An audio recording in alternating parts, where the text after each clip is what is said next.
Report a shot fired at officers trying to stop the vehicle. We have one officer shot. We got shots fired. Sounded like an automatic firearm. Copy, code red, shots fired. We have an active shooter. We have an active shooter inside the fairground.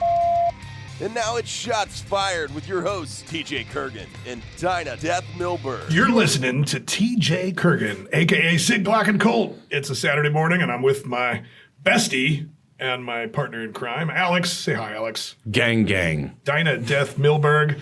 Today, we are without our beautiful co-host, It's true. Crystal Powers, because Crystal is off working a gun show somewhere.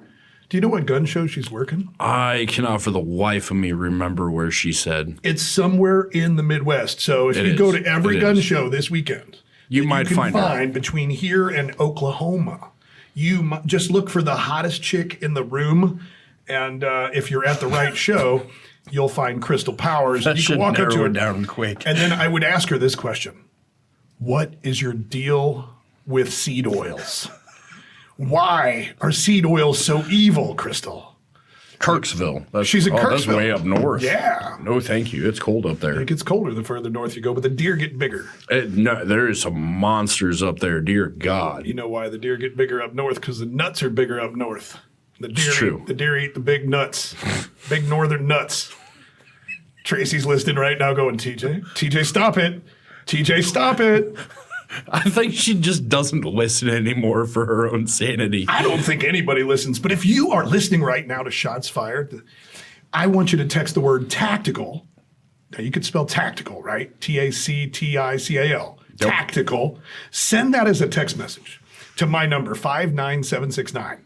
59769. Just send the word tactical right now. And that what you're doing is you're letting us know you're there.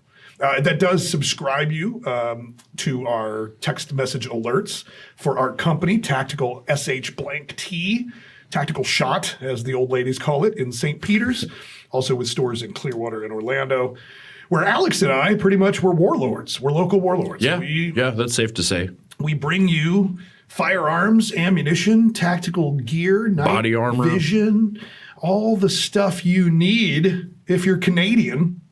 Yeah, and can't get it. It's a shame we can't ship the guns and the armor and the night vision to Canada. How much do you think we could make if we just rolled up with a semi-truck of plate carriers and plates to Canada right now? Yeah. It's like that meme where the girl's rolled over in bed and the guy's got his back to her rolled over in bed. And she says, he's probably thinking about another girl right now. And he's over there in his little dream bubble that says, how do I run guns to Canada? It's exactly what's going on right now. What's funny, though, is just a couple months, that same meme said, how do I run guns to Australia? Yeah. Now we're needing to run guns to Canada. It's getting a little closer to home. Yeah. I'm thinking sooner or later we're going to be saying, how do we run guns to ourselves because they took them all? Yeah.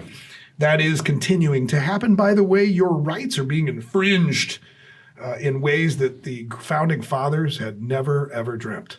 Yeah. The local Gestapo, known as the ATF, is once again deciding that, well, we screwed up making decisions in the first place, so we're just going to rewrite the rule book, which is, last time I checked, they're not a legislative branch. So yeah, well, they're using the DOJ to rewrite the rule book because even though the DOJ, which is also not a legislative branch, nope.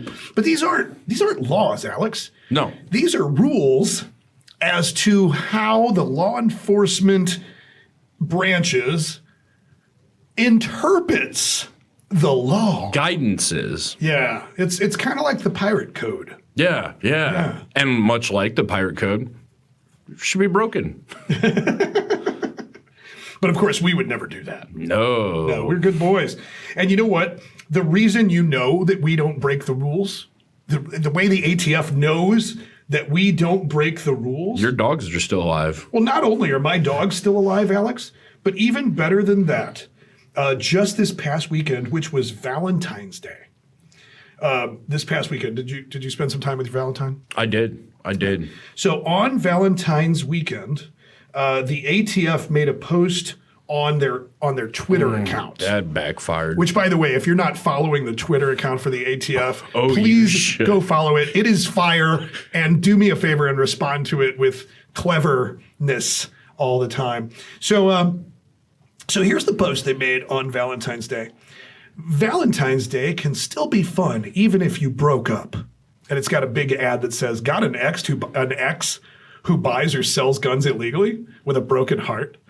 It says, "Do you have information about a former or current partner involved in illegal gun activity? Let us know and we'll make sure it's a Valentine's Day to remember. We would love to meet and treat them to a Valentine's Day surprise." You can reach us at 1-800-SNITCH. Yeah, you know snitches get stitches, right? Yeah. Yeah. I believe the full statement is snitches get stitches and end up in ditches. You know, here's the thing, though. I'm a former cop. Yeah. Right? I worked with federal law enforcement officers. You know, they're not all bad guys. You know, it's the people that make the rules for them, the bureaucrats, Yep. the politicians. Those are the bad guys. But as a law enforcement officer, looking at this marketing plan, what could possibly go wrong?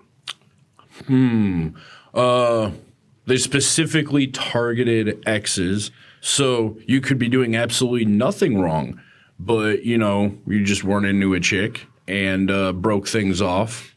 She's a little crazy and decides to call on you and fictitiously report that you were doing illicit activity.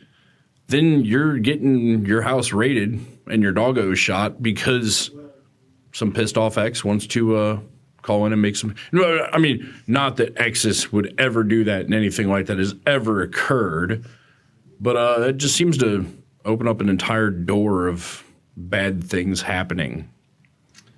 You know what's interesting? Huh. There is a federal law, several of them, as a matter of fact, against swatting. Yeah. Swatting. You know what swatting is? That's where you call the law enforcement. Yeah. You know, and you report somebody is doing something illegal in their home. When you know they're not. When you know they're not, and then they kick in the door and in some cases shoot you or your dog. Yeah. Right? And that's known as swatting.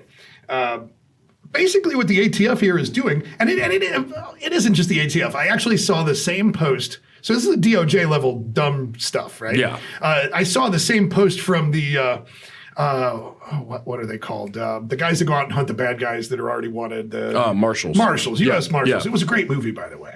You know, Yeah, it was. that's a Tommy movie. Lee Jones. Tommy was Lee great in Jones that. made everybody want Glocks. Yes. In that movie. Put away that pretty nickel-plated pistol and get yourself a Glock. Yeah, that Tupperware. Yep. So, you know, I saw the same post with the U.S. Marshals, except it was, hey, is your ex or current partner wanted and running from the law? So the DOJ is using social media to encourage snitching by jaded former lovers. Yeah. How could that possibly go wrong? I mean, nobody would ever lie No. to get a former lover in trouble. Absolutely not. No one would ever sink to that level. And nobody would use them to swat them and kill their doggo. There was kids doing that because they were getting beat at online gaming. And you mean to tell me that if kids are doing that over online gaming, some psychotic ex isn't going to do that because you broke her heart and banged her mom or something like that? I doubt it. Yeah. This is your government, folks. This is your government using social media, tongue-in-cheek posts trying to get your ex to roll over on you. I would not doubt it that other financial branches would do the same thing. Like maybe the tax police. Yeah. Or has your ex not paid their taxes? Yeah. You know, has your ex ever looked in someone else's mailbox? Actually, didn't the Postal Authority would like to meet them. have they opened your mail without your knowledge? Actually, didn't was that DEA just released something the other day? I think about no, it was the whoever's in charge of tax IRS. Sorry, yeah, the IRS released something about reporting income from selling drugs. Yes, you know they did do a post that I saw that too.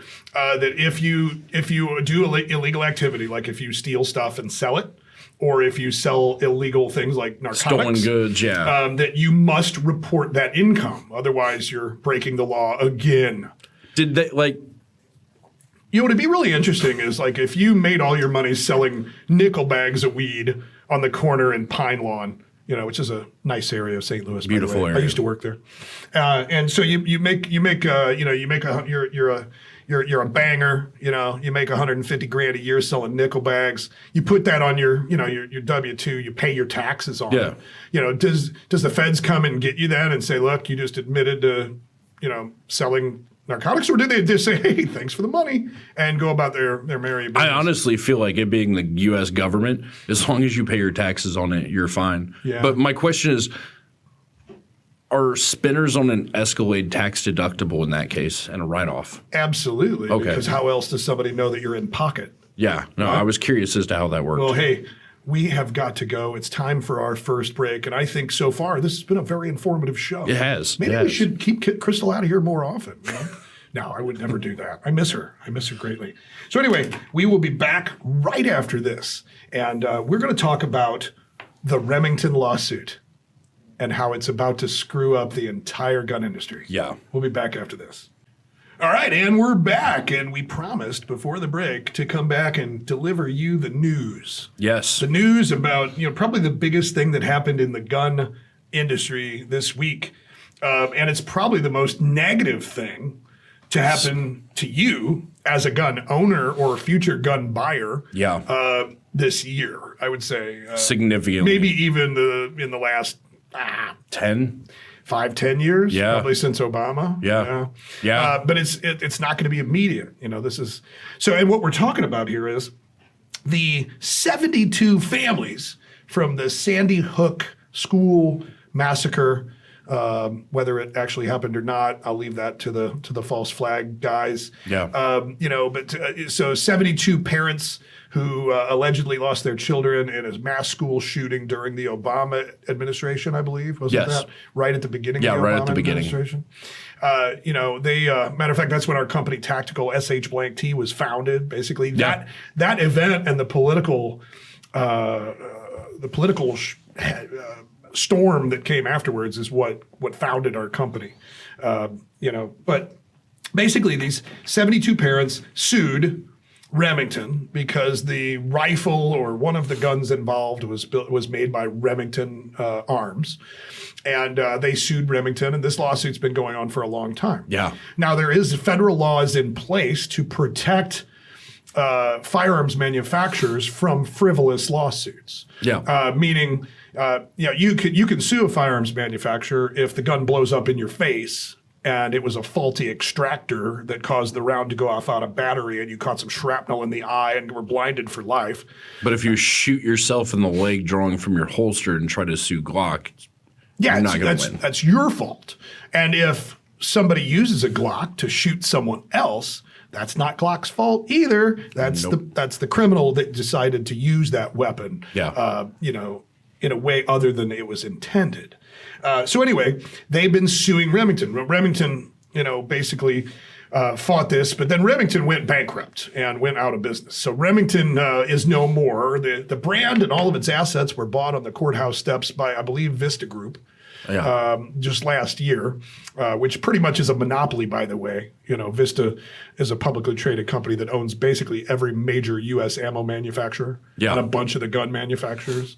It really is a monopoly. Somebody please, would one of those federal agencies please look into that? Yeah. Because they basically control the ammo pricing and distribution in the entire country. But I digress. So the insurance companies, Remington didn't settle this lawsuit, but it was 72 million. I think I said 72 parents. That was erroneous. It's $72 million. That the families of that tragedy have been awarded by the insurance companies. Remember, Remington doesn't exist anymore. Yeah. But and so. A lot of people are saying this is disastrous for the gun industry, but they're not really going into why, and that's what I wanted to do here, right? So Remington being defunct, Remington didn't settle with anybody. The insurance companies that insured Remington's manufacturing, they're the ones that decided to settle. Now, the lawsuits, I believe they targeted Remington because of the way they marketed their products to adolescent males. somehow Remington had subliminal advertising, that talked to the anxiety of adolescent males. Anyway, so that was the angle they took, that it was their advertising that caused this event, caused this kid to want AR-15. And so the insurance companies settled the deal. Why would the insurance companies want to settle that, Alex? I really honestly have no clue other than to just, instead of drawing it out, just settle. Yeah, I mean on the outside it looks like that would be the deal, right? Yeah. You just want to get out. That was of it. my initial thought. It's going to cost you a ton of money to fight this. It's easier in some cases it's easier to to settle. I have a theory though. Yeah. I think the insurance companies wanted to settle this thing. I think they wanted it to happen, as far as not the massacre, but they wanted the settlement to set a precedent. Because what happens when a tornado and a bunch of hail goes through a small town in Kansas, right? Everybody makes an insurance claim, and then suddenly everybody's insurance goes up and/or they get canceled. Yeah. Okay. Same thing happens when you have too many car accidents. Yeah. Okay. And what happens is everybody pays the price. So if your neighbor down the street has 5 totaled vehicles and you're with State Farm and he's with State Farm, your insurance is going to go up at State Farm because of him. It might only be a fraction, but everybody affects everybody. It's community based, right? And so if they settled this $72 million, right? Do you think the insurance company's not going to get their money back? No, insurance companies are like casinos. You're never going to beat them. No. Okay. Never bet against the house.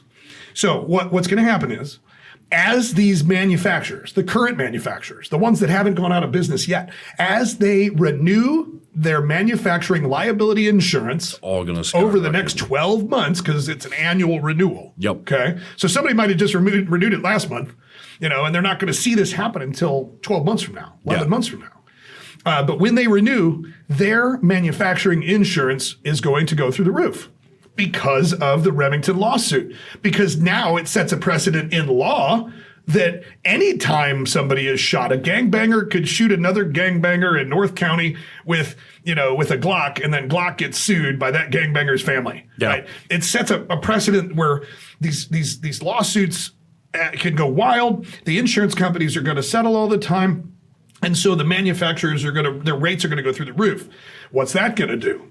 What does that lead to? They can't just absorb the costs. They're going to have to find a way to recoup those costs, which would lead me to believe resulting in yet another price raise in firearms. Oh, I think it's going to be significant. I think in the next 12 months, mark my words, you're going to see small gun manufacturers, small promising up-and-coming gun manufacturers are going to go out of business because they're not going to have the ability to support the sales volume that they're going to need with the price increase in order to meet the obligation with the insurance company. Yeah. The bigger guys that are still in business, they're just going to pass that insurance cost on to the gun buyer. Your $800 AR is now going to be a $1,400 AR. Yeah. I mean, it could be dramatic increase in firearm pricing. Yeah. I'm saying it right now. So gun prices were through the roof for the last, year and a half. Yeah. Ever since the riots and the election and the all this stuff. But now gun prices have come back down. They have. They've started to stabilize. So gun prices right now, you can buy an AR-15 for like $400 or $500 if you just want a piece of junk. Yeah. Right. We're kind of back to the level playing field. We have a couple quality ones, like real good quality at that $800 to $1,200 mark. Whereas, a year ago, you couldn't even get, your basic bones piece of junk for under $1,000. Right. So, but what we're saying is that it's going to happen slowly. It's going to happen over the next 12 to 24 months. Yeah. And you're going to see the prices of guns go through the roof because they're going to be tacking on that insurance cost. And if the Dems get their way and they require you as a gun owner to then also buy insurance, just like you have to have car insurance, now your cost of ownership of that gun just went up again, which is racist as hell because now the poor people, which in a lot of cases are minorities, literally can't afford to protect themselves. Which is single mothers can't afford to protect themselves. We have to fight this at every bit. There's nothing we can do about this insurance thing, though. No. No, this is out of our hands. This isn't legislation you can call your rep or anything and complain about. And then everybody will be bitching at us, why are gun prices so high? You guys are price gouging. No, it's because the White House is winning. Yeah. And I guarantee you this Remington lawsuit deal was part of their plan. Now that you say that, I didn't really understand where you're getting at, but now that you've explained it, it honestly makes perfect sense. Thanks, Biden. We'll be back after this. And we're back for segment 3 of Shots Fired, where Alex and I talk about gun stuff and the world of the Second Amendment. But before we get into that, I want to talk about the guns that God gave me. It's true. Yeah. Those guns that are on my arms, my biceps. Everybody likes their sleeves to be tight, right? Yeah, of course. I should think everybody, but maybe not. Most of our listeners, they might not care about that. But, I literally get depressed when my sleeves get stretched out towards the end of the day and they're not fitting snug anymore. Yeah, something's wrong. Call me vain. I don't care. I like to be strong. Yep. I like to be fit. Yep. I want to be cardiovascularly healthy, although I don't think I'm there yet. And so I also like to look. I also like it when I walk across the bedroom naked and my wife doesn't chuckle. Oh, that hurts. I know all too familiar what you're talking about. Yeah, she actually laughed at me today. I was sitting on the pot, and I was getting ready to get in the shower, so I had nothing on. I probably looked like Thinking Man. And she just busts out laughing. I look up, she's staring at me. I'm like, shut the door. Get out of here. But anyway, you want to look better naked. You want to be able to defend yourself. You want to be able to run. You want to be able to hold that rifle, hold that handgun steady. You want to be able to control your heart rate when the poop hits the fan. All these things don't start with the gun, the ammo, the holster. They start with the weapon, which is you. And so I go to firearms instructors and tactical instructors in order to train my body, mind, and soul how to do things, that I need to do in a fight or to avoid a fight. But I go to a physical trainer, in order to get my body ready, because without my body being in optimal performance, doesn't do you any good no matter what gear you have. Right. And so it doesn't matter if, like Alex wants to be big and strong and doesn't necessarily worry too much at this point about, your cardio stuff. I've been up in it a little bit lately. Yeah. I used to be the same way. Yeah. And I got big and strong, which Alex is definitely bigger and stronger than me. But I was able to get big and strong. And then I realized, I'm missing something. I would go to these training things and I'd get winded, after a minute of rolling around on the floor with some dude. Yep. And so now I'm working on being able to do that for 2 minutes, But anyway, what I do is I go to Precision Fitness here in St. Louis. Precision Fitness and Medical Spa, for those of you who also like to be beautiful.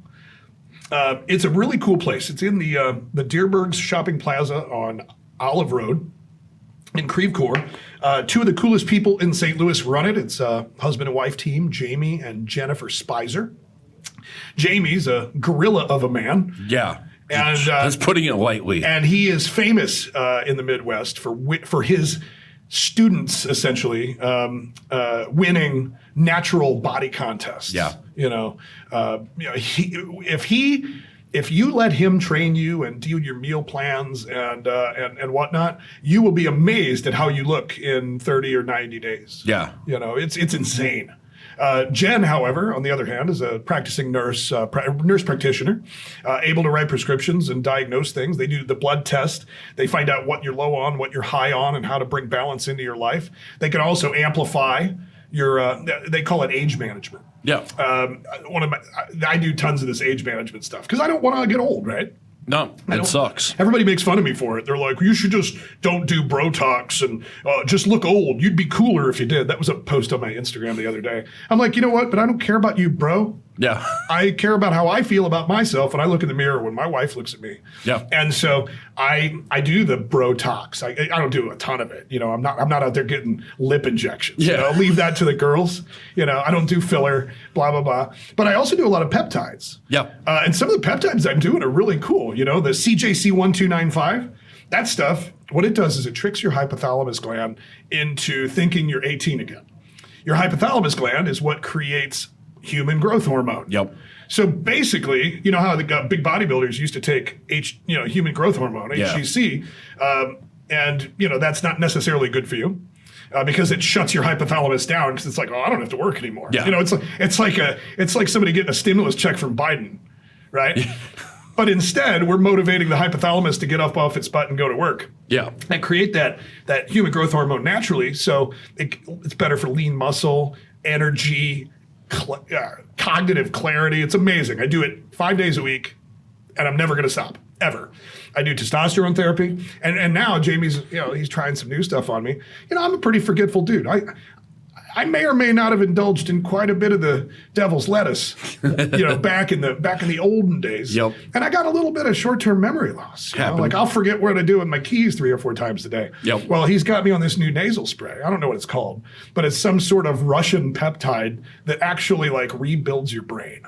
Nice. It's so awesome. Nice. So anyway, if I get smarter and you notice it, let me know. Anyway, Precision Fitness. We went way over talking about it. Alex is using them. Yeah, they really do deserve it, guys. They're one of our former employees is there now, and the shape he was in when he was with us to what he is now just isn't a testament to how much they really do know their stuff. We were both at a previous testosterone clinic that almost killed you. Yeah. And almost killed you too. You were pre-diabetic. Yeah. And didn't even know it. Never had an issue with that in my life. And then suddenly it was an issue. And I can definitely say just in the short time I've been going there and we've switched over, night and day difference. Absolutely. Yeah. So check it out. PrecisionFitnessAndMedicalSpa.com. Precision Fitness and Medical Spa in Creve Coeur. Please, please, please. They sponsor this show and keep us on the air. Yep. Let them know that you heard about them on Shots Fired. Now, let's go back to talking about the not so fun stuff. Yeah. We need a win here soon because this is starting to get old. Yeah. So we thought we had a win in the Missouri Second Amendment Protection Act. Yeah. Right? And it is a win, I guess. Now, we know, and we've talked about on previous shows, how a bunch of police chiefs in Missouri are suing basically the state government of Missouri to repeal that, or at least parts of it. Yeah. And now, as of today, Oh, great. yeah, I got some good news for you. The DOJ, the Federal Department of Justice, is now suing the state of Missouri. Seriously? In regards to the Second Amendment Protection Act. Shocking. Federal government once again overstepping. Yeah. So let me pull this story up here. So Biden DOJ sues Missouri over Second Amendment Preservation Act. Wow. You may have noticed the news stories on Tuesday of this week proclaiming that the gun control activists were disappointed and frustrated, poor babies, with the lack of action on their issue coming from the White House. I'm pretty sure the White House noticed them as well because just a day later, Attorney General Merrick Garland announced a new lawsuit against the state of Missouri over the Second Amendment Preservation Act, which was signed into law by Governor Mike Parsons just last year. The act impedes criminal law enforcement operations in Missouri, according to the Attorney General.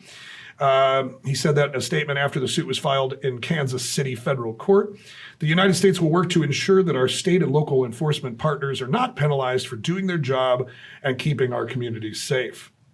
Biden administration officials had threatened to file this lawsuit for months.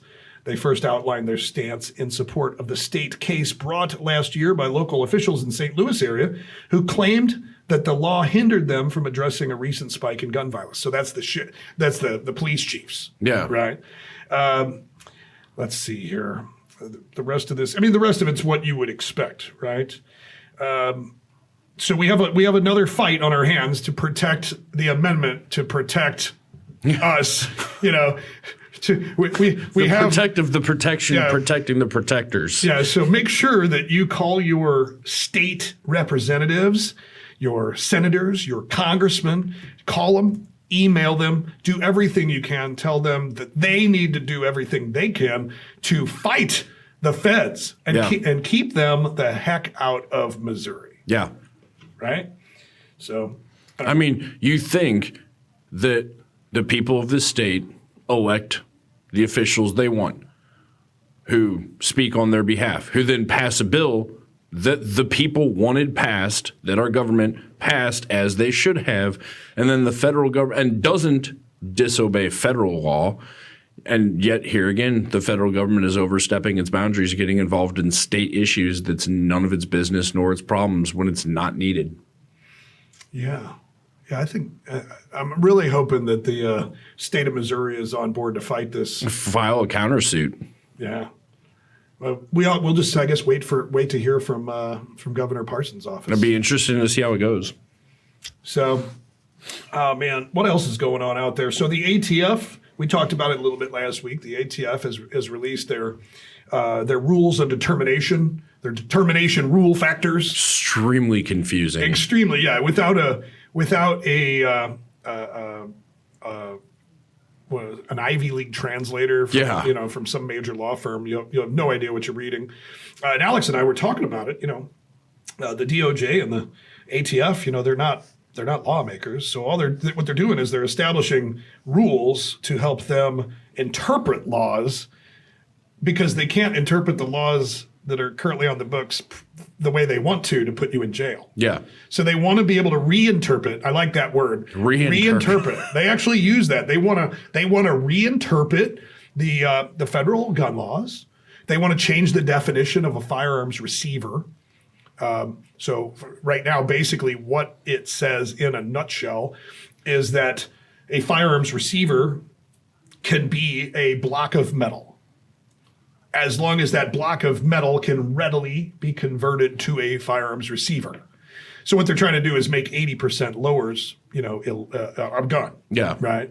Even though they're not a gun, and you need a skilled craftsman with heavy machinery. Yeah. And some expertise to turn it into a gun. I feel like criminals and gangbangers aren't out there with 80% lowers and machine there shop. Might be somebody with with a drill press on a 3-axis sitting in their basement doing this. Could be, but making abortions for firearms, and I'm sure that's out there.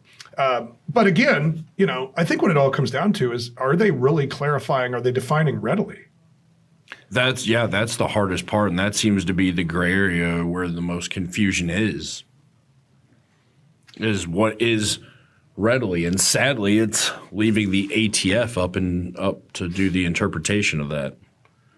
Yeah, well, the definition of readily is without delay or difficulty. A synonym to readily is easily. To me, 80%. If I took one home right now, I could not easily do it. And here's there's nothing easy about it. I've never done it because I don't know how, and I don't have the equipment, and I'm also not scared of buying one at the store. Yeah. Now, if you have someone who's a machinist, has a machine shop in their basement, then it is. So then even that definition itself is kind of gray, because it comes down to each individual person. What may be readily for you isn't at all for me. Right. And so the way I interpret the reinterpretation of the interpretation is in regards to ghost guns. Yeah. I see it that a metal 80% lower that requires machinery, special tools, and some sort of level of talent and ability. I would expect that the metal 80% lowers will still be just blocks of metal.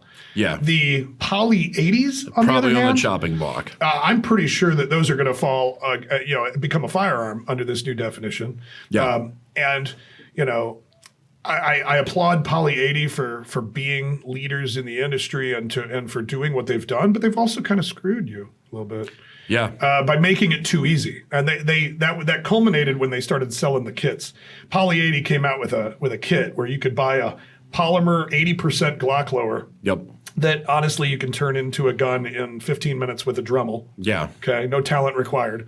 And it came with a barrel, a trigger, a magazine, sights, slide. It was everything you needed, a slide. And so it was literally all it was missing is a box ammunition. All you needed was a Dremel and you got a gun, a Dremel and some bullets. That to me is readily.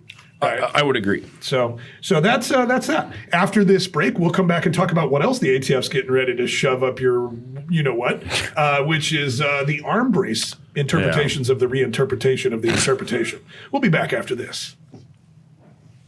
After this is however you interpret it. And we're back. You know, what you guys don't see is the lunacy in the studio. We record this show on Thursdays. It's actually Friday this week because we had Ice-Mageddon. Yes. Right? Yes. And so, you know, like the entire town shuts down. By the way, I'm going to move Tactical Shit shipping to, whoops, I said that. I said it. Hey, Fish, you're going to have to bleep that out. We're going to have to move our shipping to Florida because I'm tired of closing down our shipping operations just because of a little snow and ice. I'm sure they'd volunteer to move down there to get it going. I'm pretty sure we're going to have to make that happen. Yeah. Probably. As I lean on the door of your cube office with my coffee. Yeah, we're going to have to make that happen. I'm going to need you to move to Florida. That's the one thing about our company that's really cool is that we are a major internet retail company. Yeah. Right? We also do wholesale distribution to gun dealers all over the country. And we're one of the biggest ammunition distributors in America at this time as far as volume goes, retail volume. You can see that just by going to AmmoSeek at any given day. You see us on every page. With that being said, it is kind of cool having our headquarters here in St. Louis because when you come to that store, we've got everything. Yeah, we do. There's literally $2 million worth of stuff in the warehouse, not on the retail floor. Anything you could be possibly looking for that's in our website is typically in that building. Yeah. Unless it's just not there yet. Sometimes we start selling things when they hit port, so it might not be there yet. But we were talking about the ATF. Our favorite subject. Yeah, the ATF snapping it off in you. And so we were talking about the rules and the interpretation of the rules. And let's talk about arm braces. Because once again, you were explaining to me the way you interpreted the reinterpretation this morning.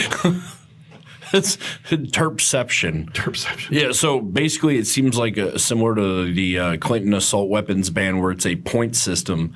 And I think, again, like you said with the previous interpretation of the interpretation interpreting, that they basically are going to have a base of, I think, like something like 7 pounds or 6.5 pounds, and anything under that and optics and everything has to be weighed and is going to count towards points. And if it hits a certain amount of points or a certain weight, then it is no longer considered a pistol. It'll be considered a short barrel rifle. So they're trying to seem like they're being our buddy here and like, this isn't a re-examination of the braces itself. This is a re-examination and a reinterpretation of the pistol. This is the same way I examine women. It's based on height, weight, features, right, optics, and whether or not you can shoulder it. What? You don't want a short-barreled woman. No, okay, yeah. No, so what you're saying is that the ATF, millions of gun owners have bought. Basically have the same point system as an 18-year-old in high school. Yes. Millions of gun owners have bought arm braces and either put them on their guns or bought the guns with the arm brace on it because that became very popular. And that is really where the ATF got triggered.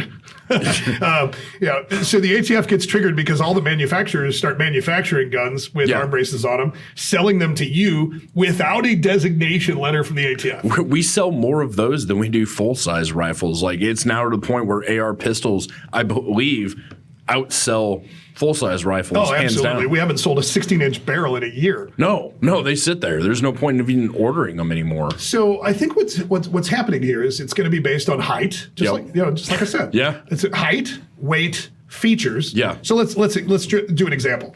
So you have a Mark 18 style, or let's say it's a full 16-inch AR-15 pistol. Yeah, I'm winking as I say pistol. Yeah, and it's got a 3 to 5 power or 3 to 8 power optic, full scope on it, not just a red dot, right? Something with eye relief. Yeah, and you put an arm brace on it. That's probably going to be considered under the new reinterpretation to be a short barrel rifle because the barrel is long, it's heavy, you can't hold it in one hand like a traditional handgun and maintain sight picture because of the eye relief. On the flip side, if you were buying a Strybog or the new Strybog Mini Bog S, ooh, those are so cool. Yes. Or a MP5 or what's that 5.7 thing I have? The DB57. Yeah, or what is it? The KP5 or whatever is a little 9mm AK shorty. Yeah, I mean any 9mm PCC pistol caliber carbine. It's not even really carbine, right? They're not PCC. They're pistol caliber subguns. Yeah. Right. Like a Tech 9, for example. A Tech 9 would fall under. You could put an arm brace on a Tech 9 all day long. Yeah. Because you can hold it with one hand, you can shoot it with one hand, you can keep that optic on the target with one hand. It'd be very hard to argue that that's a rifle. Right. So I think what we're going to see is that short, lightweight guns are going to be okay to have arm braces on them. So subguns, which is, in my opinion, a win. Yeah. Are going to be okay as long as you don't put a freaking scope on them. Or a front grip. You put a front grip vertical post on it. Okay, now you're probably adding a feature that's going to make it an AOW. Yeah. If it's a handgun, you don't need a front grip, right? Now you could always play the game and put the angle grip on it, I guess. Because you want to keep your hand from getting blown apart when the gun slips off your hand because it's got a 3-inch barrel. I mean, that would be a bad day. What I'm hearing from the industry is that what this is going to amount to. And I don't know, did you know when this goes into effect? I tried to find something. Again, I swear they're suppressing this information with Google on purpose just to screw gun owners. But I could have sworn the article I saw stated August. Yeah, one of them, the Ghost Gun goes into effect later than the arm brace one, I think. Yeah, maybe that's September. So, the arm brace one might be August, and the Ghost Gun thing's like October. Could be, yeah. Because, October's spooky. That's when the ghosts come out. And happens to be around midterms. Oh, yeah. Yeah. Yeah. It's amazing all the COVID's gone now, isn't it? Yeah, weird. It turns out the one thing that kills COVID faster than bleach is the midterm elections. Yeah, bizarre how that works. We didn't need to get vaccines, just have an election. So what I'm getting at is, what I hear in the industry about the arm braces is this. It's all about the manufacturers. Yeah. The manufacturers are no longer going to put arm braces on their guns. They're really getting targeted lately. Yeah, they're the ones being targeted by this interpretation, and they're going to be required to get a designation letter if they do decide to put an arm brace on the gun. Which is going to be such a hassle, you're going to just see it stop. Right, well, it's going to delay the manufacturing or launching of a gun by 6 or 8 or 9 months. I mean, I've had my paperwork in for my machine gun that I bought last April, since April 4th. Yeah. It's now over 10 months I've been waiting to get my my ATF nod. Even though I own other NFA stuff and I have a federal firearms license and an SOT, it's just, ridiculous. That in itself says that you'll be able to possess that. Like the fact that you're maintaining an FFL. Yeah, the fact that I have a federal firearms stupid. License, I should be able to get any NFA gun I want as a person. Yeah, in a week. Yeah. But anyway, I will, I'm just going to patiently wait. It'll be coming, and I can't wait to get it. So, with that being said, there was something else. Oh, there was some good news this week. Yeah. The ATF has done some good. I know. Go on. That's crazy. This is a joke, right? But I was talking to RW from Wit Machine, our favorite ultra compact suppressor company that makes the SME. Yep. The thing that looks like a suppressor, but it's not a suppressor, but it makes the gun loud AF in front of the gun and not loud AF at your ears. Mm-hmm. I was talking to him the other day, and he's in a lot of suppressor groups, if you will, because that's his profession. And there is proof that, let's see, it's called Ballistic Research and Machine. Yeah. One day ago, I had a customer confirm it was a Form 4 for a suppressor that they did via the new ATF e-file system. And the ATF said that with this new e-file system, the efficiencies that it creates, that I've been waiting for 10 months for my machine gun. Had I waited and used the e-file system, I would only have to wait 90 days, according to the ATF. And we all rolled our eyes and said, yeah, right. Apparently it is happening. Well, according to Ballistic Research and Machine, and we have a screenshot of it that I can't show you on the radio, but somebody put in a Form 4 for a suppressor and got it back in 29 days. Not bad. 29 days, folks. 29 days. It is the year of the suppressor. Yeah. There was one yesterday. A guy had just got his back from e-file in 45 days. 45 days. Yeah, so it is happening. I didn't expect it to. I'm if you've impressed. ever wanted a silencer, now is the time to buy one. First of all, Absolutely. before the insurance companies jack the pricing, Yeah. right? And while the e-file system is young and not overloaded, As soon as people start catching on that, holy cow, this is actually occurring in less than 90 days, once it's well known, everybody's going to be running out buying these, and it's going to go up. Once the 30 people listening to this radio show, go out and buy their suppressors, come to Tactical SH_T this weekend. Yes. Actually look at some WIT suppressors and look at some other suppressors on our AB and on our kiosk Able. and order them to be delivered, and they can actually be shooting them and taking them home within 90 days in the new e-file system, and we can teach you how to do that. Yeah. Yeah. So anyway, that's it for the show today, folks. It went by pretty quick, and we just can't say I miss Crystal. Yeah. Crystal, we miss you, babe. Deuces.